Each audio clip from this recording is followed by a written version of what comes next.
everybody, Benji Michaelick here, producer of Real Royalty 2024. Today I have some really exciting news to announce the partners that we'll be working with through the event.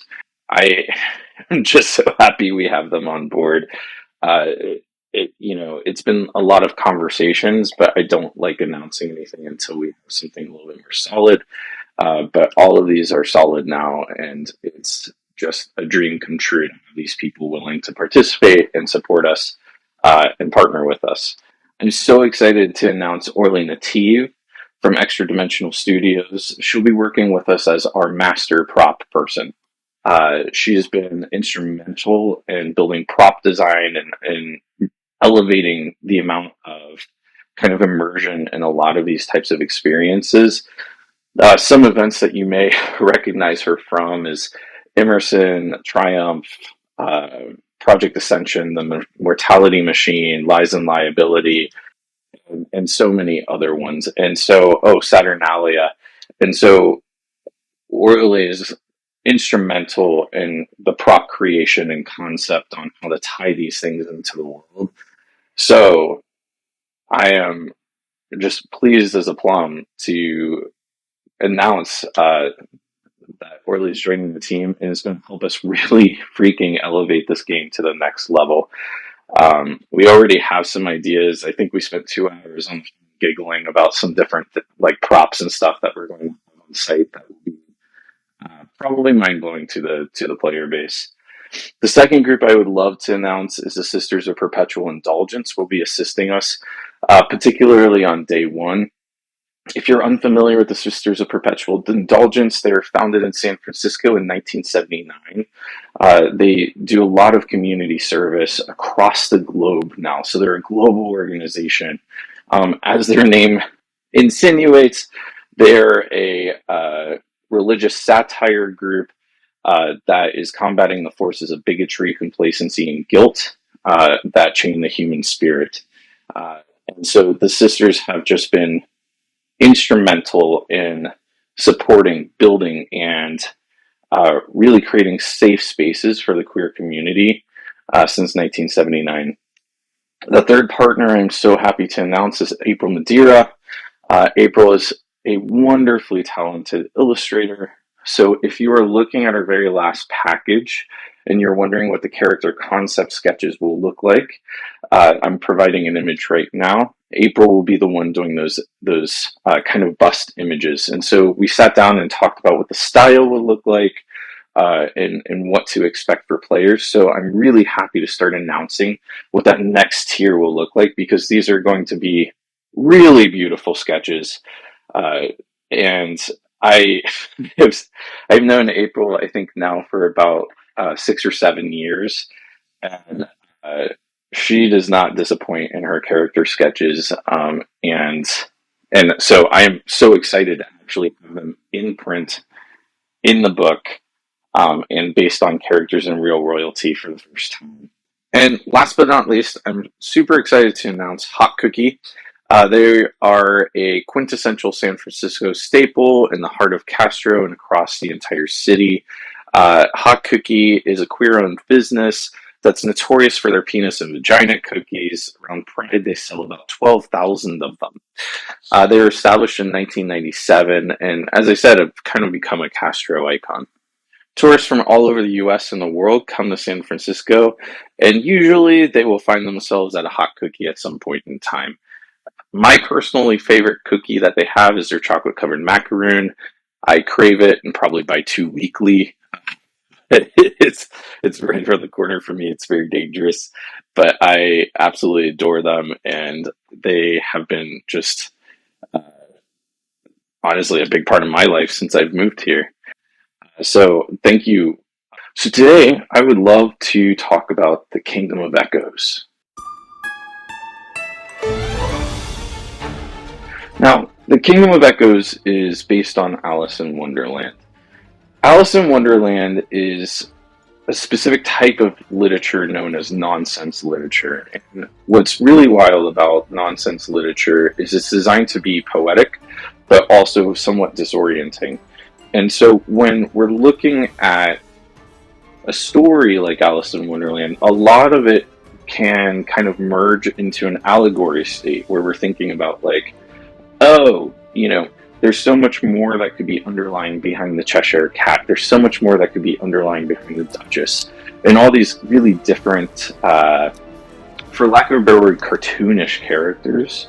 And I use that very deliberately because the characters in Alice in Wonderland truly are kind of these like facades for different emotions, different personalities, and all sorts of stuff. When we sat down and started designing the Kingdom of Echoes, we wanted to do something very different because there's so many different variations of Alice in Wonderland, different movies, different video games, from violence to childish, all sorts of stuff. And so we really wanted our own kind of lens on it.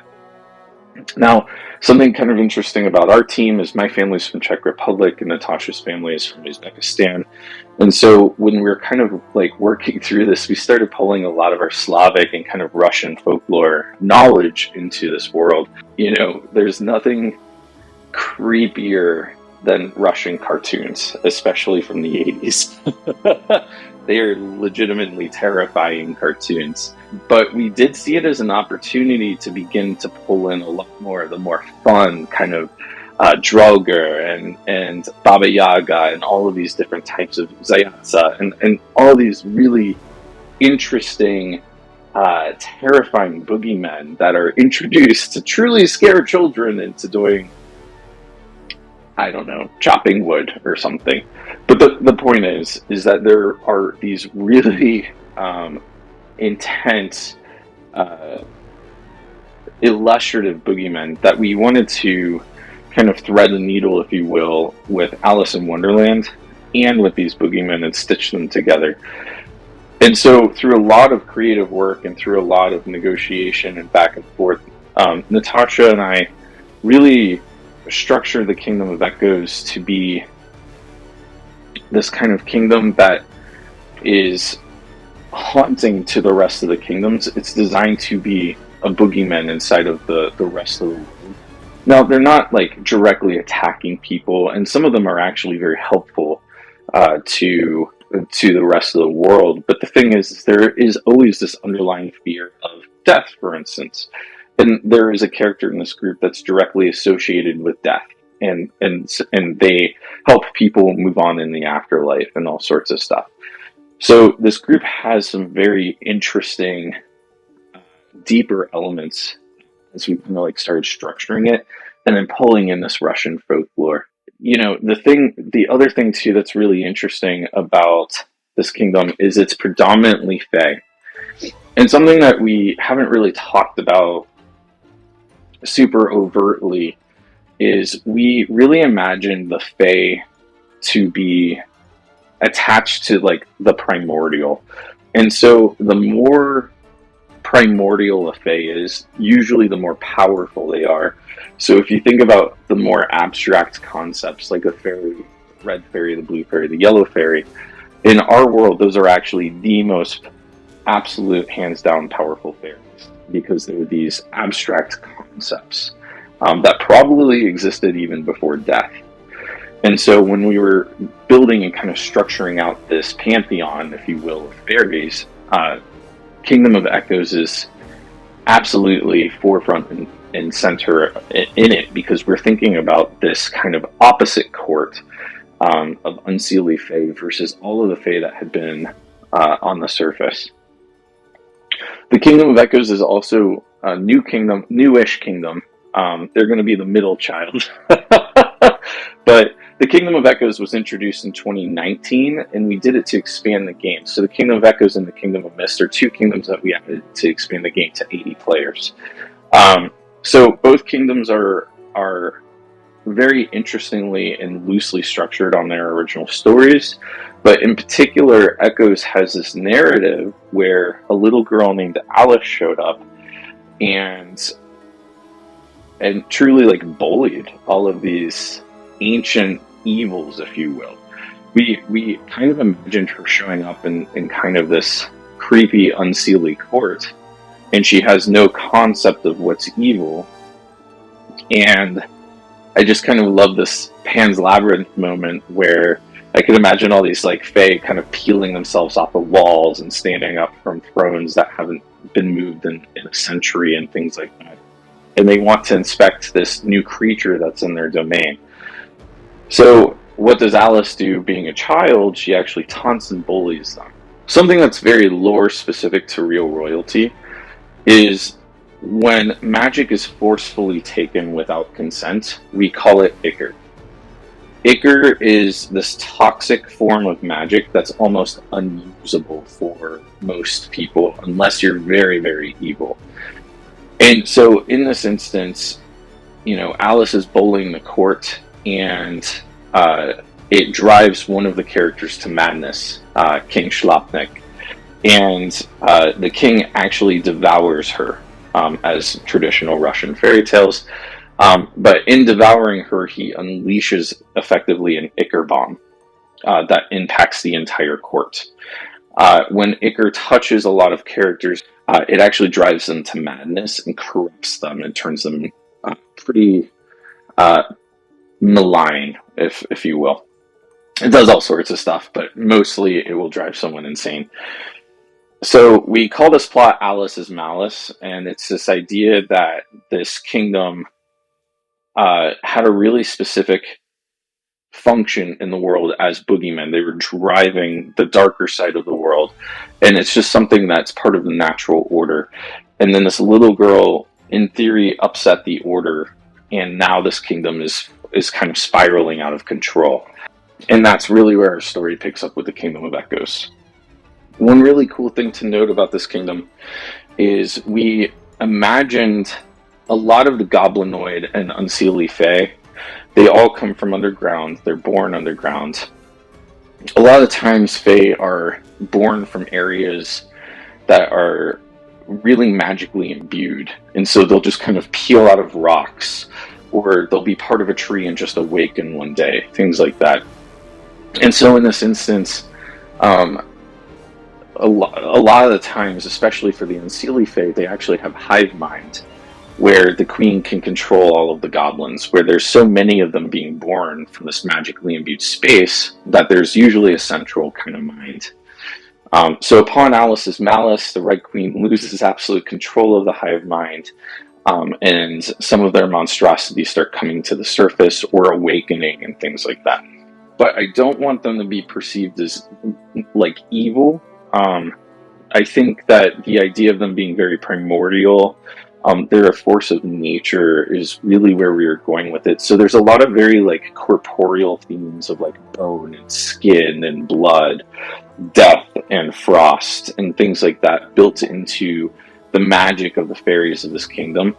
So some cool characters to expect in this kingdom. We have Zayatsa. Zayatsa is the matron of the kingdom. She is the one who's in charge of changelings and swapping children. We have the Red King. We have Yagana the Worm, who is based on the Caterpillar. We have Schlapnik the Red King, who is based on the Mad Hatter. Leshy the Tenebrous, who is based on the Jabberwocky. The character is really cool. It's a golem type of character that's built out of mud and clay. And just so many other weird, twisted kind of versions of the Russian fairy tales. And particularly how we wove them into the world of Alice in Wonderland is just chef's kiss. As of yesterday, we hit 85%. We are almost 7,000 away from hitting our goal, which is insane, everybody. So I will do my best to describe what the add-ons are in a future video. I am so thankful to everybody who had a chance to look at their pledges and change and increase to an add-on, because as I said yesterday, I think someone added a coffee and it literally hit us to the next tier, and it was awesome. So please consider sharing this, adding add-ons, all that stuff. We are getting so close to our goal. Thank you for your continued support. I will keep these videos coming out so you can learn more about the world.